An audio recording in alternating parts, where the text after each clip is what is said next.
हमारे बॉडी में 1,72,000 नाड़ीज रहती है ऑल ओवर द बॉडीज, और ये जो नाड़ीज है अलग अलग पॉइंट पे इंटरैक्ट होती है, क्रॉस होती है। तो ऐसे 109 एनर्जी सेंटर्स रहते हैं। उस 109 में से 9 एनर्जी सेंटर इम्पोर्टेंट रहते हैं, और उस 9 में से भी ज़्यादा इम्पोर्टेंट रहते हैं 7, और उसी को हम बोलते हैं chakra. So what is chakra? Chakra is anything energy which is revolving, मतलब जो एनर्जी बार बार रिवॉल्व हो रही है वो स्टेबल नहीं है, इसको हम चक्रा कहते हैं। अब ऐसे 7 चक्रास है, और हर एक चक्रा का अपना एक खुद इम्पोर्टेंस है। हर एक चक्र हर एक एनर्जी से, हर एक इमोशन से रिलेटेड है, और उस वजह से हमारे बॉडी में अलग अलग इमोशंस बनते हैं। तो इसी को हमें डिटेल में देखना है। आज हर एक चक्र हम देखेंगे कि इसका एक्चुअली क्या काम है, ये कहाँ लोकेट होता है, और उसके वजह से क्या अच्छे इमोशन जनरेट होते हैं और कौन से निगेटिव इमोशन जनरेट होते हैं। चलो देखते हैं। The first chakra is the Muladhara चक्रा।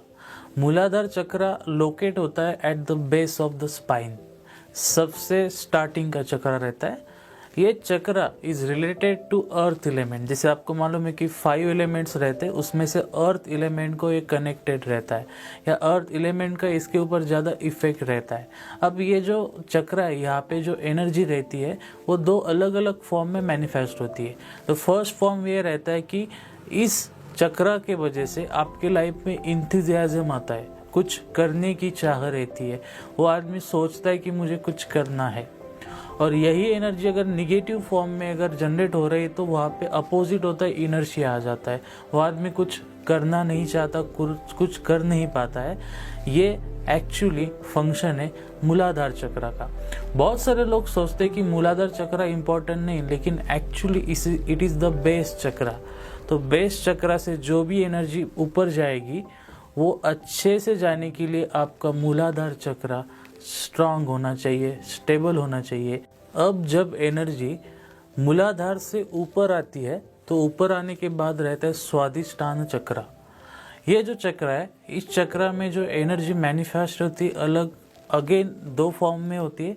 एक फॉर्म ऐसा रहता है कि जब स्वादिष्टान चक्र में एनर्जी आती है तो आपकी क्रिएटिविटी बढ़ती है। आप जो भी काम करते हो सीधे सीधे नहीं करते, कुछ क्रिएटिव करने लगते हो। उसमें जो भी आप काम करोगे कुछ हटके करोगे, अलग से करोगे, तो आपका जो बिहेवियर है, आपका जो पर्सनालिटी है वो क्रिएटिव दिख जाता है। लेकिन इसका जो निगेटिव, मतलब ये एनर्जी जब निगेटिव फॉर्म में मैनिफेस्ट होती है तो वहाँ पे लस्ट आती है, because the chakra is located just behind the genital organs. तो यहाँ से आपको जो सेक्स के रिगार्डिंग जो फीलिंग्स आता है उसमें आप एंगेज हो जाते हो, मतलब वहाँ पे लस्ट आता है। तो एक तो आदमी क्रिएटिव हो सकता है, नहीं तो वो लस्ट ओरिएंटेड उसके थॉट्स हो सकते हैं, एक साथ दोनों नहीं हो सकते। तो जब भी एनर्जी इस लेवल पे आती है स्वादिष्टान के, तो वहाँ पे आपको एक तो क्रिएटिविटी के थॉट्स आएंगे, आप कुछ क्रिएटिव चीज़ें करोगे, और उस टाइम अगर आपने क्रिएटिव कुछ नहीं किया तो वो निगेटिव में एनर्जी चली जाती है, और negative form is a lust. Okay, अब लस्ट का अगर यहाँ पे ज़्यादा आपका इम्पोर्टेंस दिखा, मतलब ज़्यादा प्रभुत्व दिख रहा है लस्ट का, तो अगेन ये एनर्जी ऊपर नहीं जाएंगी, नीचे जाएंगी, और फिर इनर्शिया आ सकता है। And then again you shifted to the Muladhara chakra, and that is the second chakra. और ये second chakra is related to the water element, because आपने अगर देखा तो हमारे बॉडी में उसी रीजन में ज़्यादा वाटर कंटेंट रहता है। जैसे मूलाधार is related to the earth element, वैसे ही Swadhisthana is related to the water element। अब हम देखेंगे next chakra. The next chakra is a Manipur chakra which is located in the region of the stomach। Stomach के पीछे रहता है मणिपुर चक्रा। मणिपुर चक्रा जनरली हमें ऐसे फीलिंग देता है कि हम जेलस फील करते हैं, ये निगेटिव फीलिंग है। हम जेलस फील करते हैं, हमें ग्रीड होती है। एक होता है कि किसी चीज़ को आपको चाहिए, उसके लिए आप बहुत अच्छे से काम करते हो दिल से, और दूसरा चीज़ होता है वही चीज़ चाहिए लेकिन आपको बस चाहिए, उसको आप पजेस करते हो, मतलब मुझे एनी हाउ चाहिए। शायद आप उसके लिए गलत रास्ता भी पकड़ सकते हो। ये निगेटिव फीलिंग आता है फ्रॉम मणिपुर चक्रा। लेकिन मणिपुर चक्र से अच्छा वाला भी फीलिंग आता है कि जॉय आता है। जॉयफुलनेस बढ़ता है। अगर आपने देखा होगा कि अगर आप बहुत ज़ोर ज़ोर से हंस रहे हो, आप बहुत ही ज़्यादा खुश हो, तो उस टाइम जो भी फीलिंग सबसे ज़्यादा आता है वो आपके स्टमक में आता है, क्योंकि स्टमक में ही वो चक्रा है जो आपको जॉयफुल का फीलिंग जनरेट करके देता है। तो इस चक्रा में ये एनर्जी रहती है। तो अगेन आपको पता ही चल गया कि एक तो आप जॉयफुल हो सकते हो, नहीं तो आप ग्रीडी हो सकते हो, आप किसी के ऊपर जेलसी का फीलिंग आपको आ सकता है, नहीं तो आप जॉयफुल हो सकते हो इस चक्र के रिगार्डिंग। अगेन अगर आपने जॉयफुलनेस को मतलब एक्सपीरियंस किया तो आपका एनर्जी फिर एनहांस होकर ऊपर आएगा, और अगर ऐसा नहीं हुआ तो वो फिर डाउनवर्ड जा सकता है। और ये जो मणिपुर चक्र है, it is related to the fire element, क्योंकि ये स्टमक के रिगार्डिंग है, और आपको मालूम है स्टमक में फायर रहता है।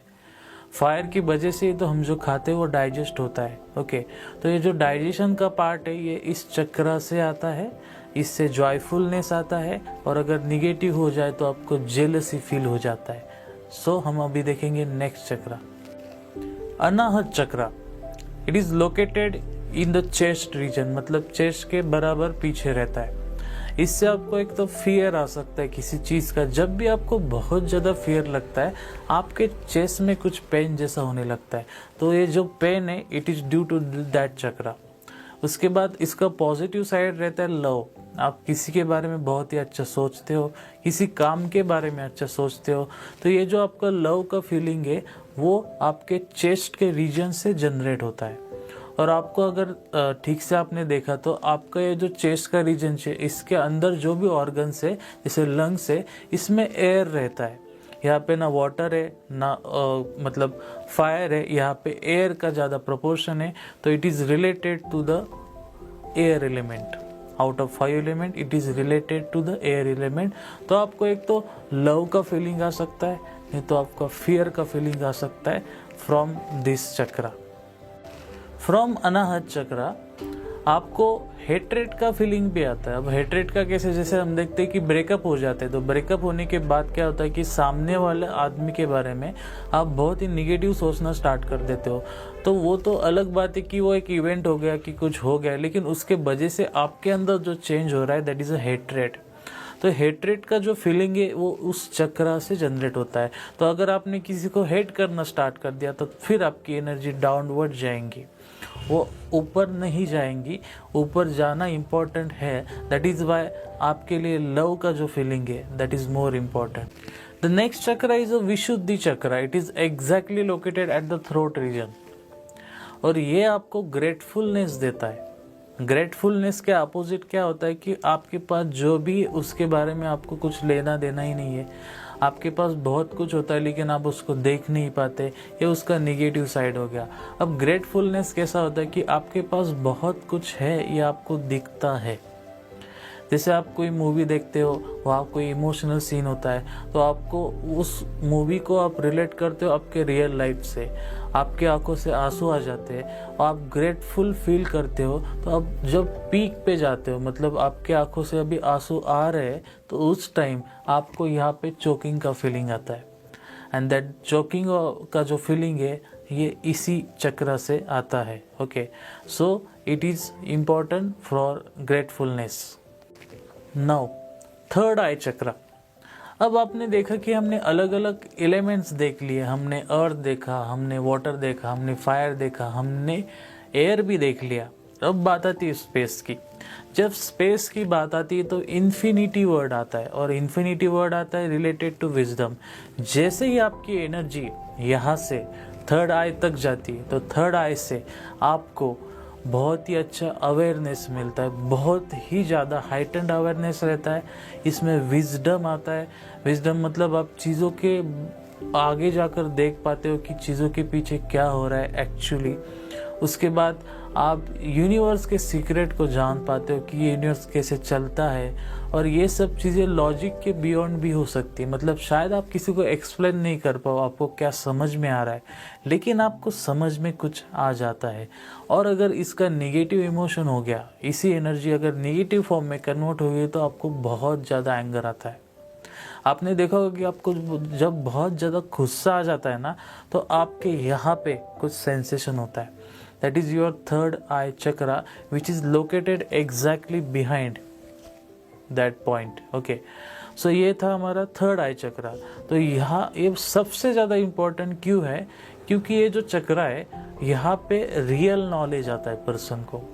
अभी तक उसने जो भी नॉलेज लिया था वो शायद पढ़ के लिया था, कुछ रीड करके, कुछ सुना था, कुछ देखा था, लेकिन ये जो नॉलेज आता है ये knowledge actually from higher source रहता है, and that is very important. And the last one, Sahasrara chakra. ये बहुत ही इम्पोर्टेंट वर्ड भी, इसको बताना कम रहेगा क्योंकि इसको एक्सप्लेन नहीं कर सकते हम। जब ये चक्र तक आप पहुंच जाते हो तो एक ब्लीस वाला स्टेट आता है, यहाँ वननेस होता है, यहाँ पे ड्यूअलिटी नहीं रहती। वननेस का मतलब क्या है कि जब जो चीज़ संपूर्ण है उसको किसी की ज़रूरत ही नहीं है, एंड दैट इज़ वाई वो एक ही है, that is the oneness. Oneness की फीलिंग आती है और वहाँ पे और कुछ रहता ही नहीं है। It is an ultimate very very very blissful state. और अगर इसको एक बार आपने कभी भी फील कर दिया तो आपको पता चलेगा वहाँ पे हम टाइम को एक्सपीरियंस भी नहीं कर सकते, क्योंकि आप बियॉन्ड द टाइम चले जाते हो। टाइम आपके लिए मैटर नहीं करता, एंड दैट इज़ अ 7 चक्रा। तो जब आप 7 चक्रा तक पहुंच जाते हो तो आपने पूरा जर्नी को कंप्लीट कर दिया। लेकिन कभी कभी ये एनर्जी फिर डाउनवर्ड भी जा सकता है और ये बार बार नेचुरली होता रहता है। देखो, अगर आपका टॉप तक आपने एनर्जी को चले गए और फिर आप निगेटिव हो गए तो आप नीचे आ रहे हो, मतलब यहाँ पर आ गए तो आपका एंगर बढ़ रहा है, निगेटिव हो रहा है ना आप, तो आप डाउनवर्ड आ रहे हो। उसके बाद आप इसके भी नीचे आ रहे हो तो आपका जो यहाँ पे क्या था, ग्रेटफुलनेस था, वो ग्रेटफुलनेस अभी कम हो गया, तो आप पॉजिटिव साइड नहीं देख रहे, आप ग्रेटफुल नहीं हो रहे। आप ग्रेटफुल नहीं हो रहे तो आपका चेस्ट के रीजन के तक आप आ गए। चेस्ट के रीजन तक आप अगर आ गए तो आपको अभी फियर का फीलिंग आ रहा है, लव का नहीं आ रहा है।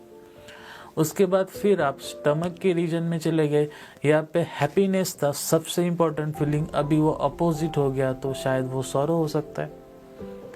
ओके, तो उसके बाद आप फिर नीचे चले गए तो स्वादिष्टान पे चले गए, तो स्वादिष्टान पे आप चले गए तो वहाँ पे क्रिएटिविटी थी, तो क्रिएटिविटी की जगह अभी लस ने ले लिया। तो लस के वजह से आपकी एनर्जी ड्रेन हो रही है, और फाइनली आप फिर मूलाधार पे चले गए जहाँ पे इंथुजियाज्म नहीं है, अभी आपके पास इनर्शिया है, आप जो भी कर रहे हो उसमें इनर्शिया है, और फाइनली आप फिर बेस तक चले गए। तो ये ऐसा साइंस है जो बेस टू ऊपर जाता है, ऊपर से फिर नीचे आता है, ये एनर्जी बार बार मूव होती रहती। इसी को कोई कुंडलिनी बोलता है, कुंडलिनी एनर्जी बोलता है, कोई इसको कॉन्शियसनेस बोलता है।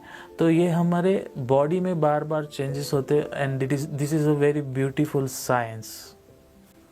एंड फाइनली जब आपकी energy from bottom to top जाती है तो उसको बोलते हैं ऊर्ध्व गति, मतलब आपकी एनर्जी ऊर्ध्व मतलब ऊपर जा रही है।